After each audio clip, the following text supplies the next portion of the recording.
मेरे देश के युवाओं को अब धीरे धीरे चलने का इरादा नहीं है।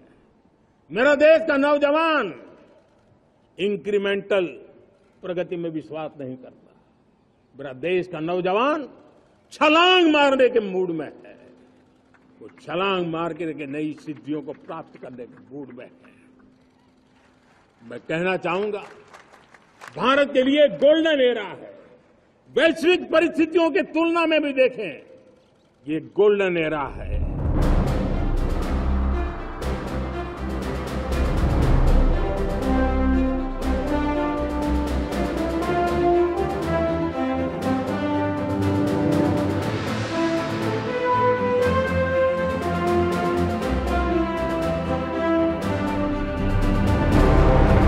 India needs a secular civil code. The safety of Bangladeshi Hindus should be protected. The government will continue with its crackdown on corruption and playing out his 10-year governance record.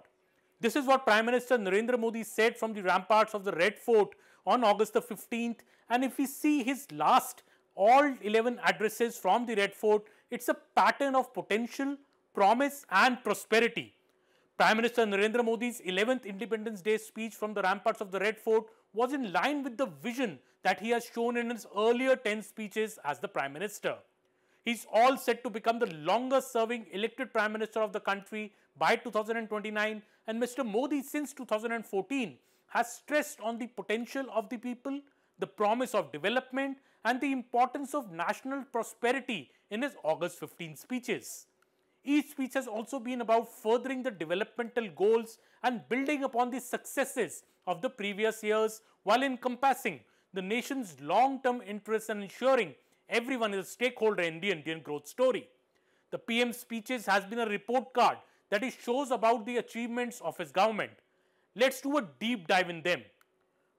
Blow back to 2014, the big promise was financial inclusion. In 2014, in fact, when Prime Minister delivered his first address from the Red Fort, he promised taking banking to every household in India. In 2015, when the Prime Minister came up with another speech, he declared that in a span of just 1 year, 17 crore zero balance accounts had been opened.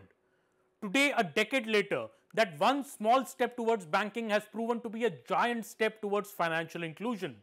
From instant credit access to loans for all, from entrepreneurs to street vendors, the Jan Dhan Yojana has become the bedrock for financial inclusion for 1 billion people. Nearly 53 crore Jan Dhan accounts are opened till now. In 2014 and 2019, the other big promise of Prime Minister Narendra Modi from the Red Fort was rural transformation. That started with the idea of the Adarsh Gram Yojana in 2014, electricity for over 18,000 villages in 2015, and the Jal Jeevan Mission in 2019. 2015 was also the year when the target of toilet building was nearly achieved. More than 2 crore toilets were built in 2016, and 2017 saw more than 14,000 villages that were in darkness even after independence were provided with electricity. In 2021, more than 4.5 crore families have started getting water from their taps as part of the Jal Jeevan Mission. In 2023, concrete roads are now being built in villages. Over the years, this sustained focus on India's villages and their welfare has elevated living standards in India's villages, the government says. From the mapping of rural village land under the Smatwaya to the Common Service Center, the previous idea of trickle down of impact of governance has now transformed into a bottom-up approach of governance which PM Modi has repeatedly shared from the ramparts of the Red Fort. Saturation till the last level, last person in the line at the grassroots getting benefit from the government. That has been the mantra of the Modi government. Also, his another mantra has been people being equal stakeholders. In 2014, if you remember in his first address, PM Modi rather unconventionally stressed on the importance of building toilets across the country. In 2021, if we see the report card, those authentic efforts have led to construction of toilets in 100% households in India. Across the years, this cumulative impact of these women-centric reforms is visible in their stake in India's socio-economic development today that has brought a sea change from the woman development to woman-led development.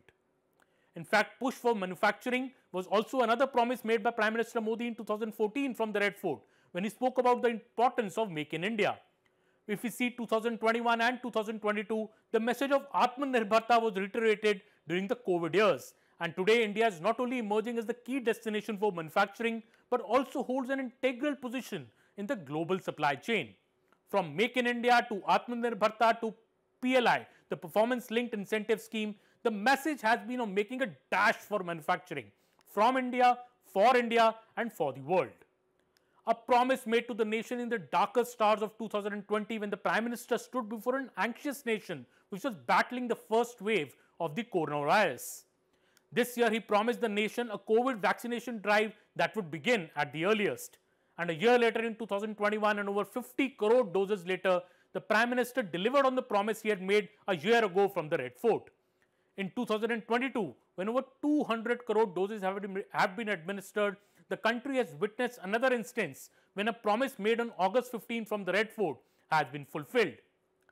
Promises for the farmers in 2014 and 2016 both, when Prime Minister repeated Shastriji's slogan of Jai Jawan, Jai Kisan, and there were phenomenal changes for farmers on all over the years.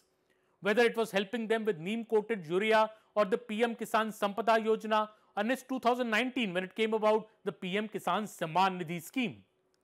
In 2018 and 2016, when Prime Minister spoke about the importance of ensuring farmers nationwide, not many would have been able to quantify the magnitude of this program.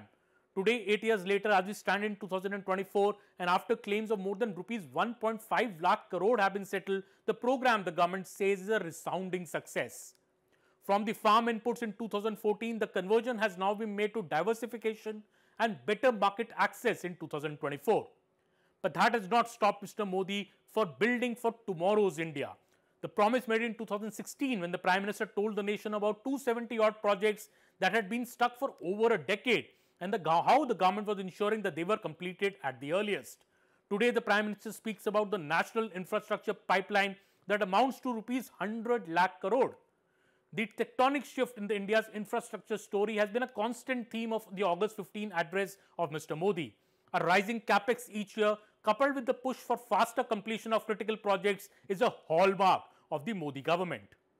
Northeast India has been another focus of the Prime Minister. In 2015, he spoke about the need of an infrastructure, rail connectivity, digital connectivity, focused on the government's focus on Eastern India. In 2018, the Prime Minister said new educational institutes are being set up in Northeast India, new sports facilities will be given, and Delhi was brought to the doorsteps of Northeast India. Another big promise in 2014, for example, Digital India. When Prime Minister Modi spoke of Digital India and its importance and its unused potential in various fields. In 2018, he spoke about how this dream of Digital India is becoming a reality and how it is making inroads into India. In 2022, he was speaking from the Red Fort about the Digital India movement of developing semiconductors, entering the 5G era and spreading the network of optical fibers, not just to establish India as a modern and a developed nation, but he also gave a report on the Digital India of making international inroads, in fact. All this has shown how Prime Minister Modi's vision from the Red Fort has translated those promises, have translated into action, and the government hopes that the latest promises made by Mr. Narendra Modi, especially about the key agenda of the BJP on a uniform civil code, what he now says will be a secular civil code, also sees reality one day in this country.